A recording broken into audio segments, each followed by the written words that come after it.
Did relationships or the relationships you have get in the way of being able to do the Meet the Press job 100% as objectively? And again, I'm saying objectivity is a human illusion. No.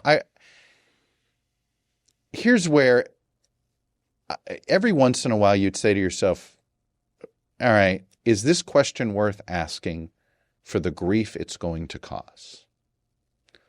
And I wish I had a better example of that. 9 times out of 10, I went ahead and asked the question.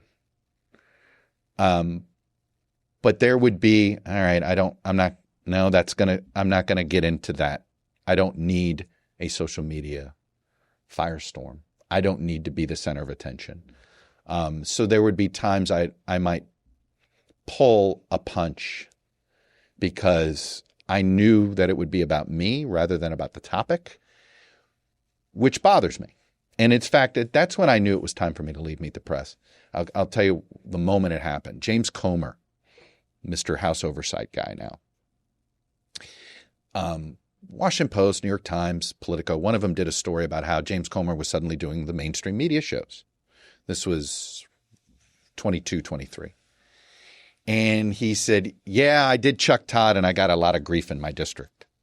And I'm like, you didn't do Chuck Todd, you did Meet the Press. And that's when I realized it can't be Chuck Todd's Meet the Press. I've always viewed it has to be Meet the Press with Chuck Todd. And unfortunately, I do think we have personalized all media so much. Nobody calls it the NBC, the NBC Nightly News. It was Brian Williams, or it was Tom Brokaw, it was Lester Holt. Now it's Tom Yamas, right? Or it's David Muir. We personalized this where I still thought I was a custodian to an institution.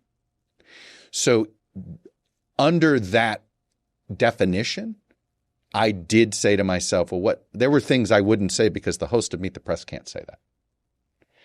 That's what I mean when I say I'm liberated.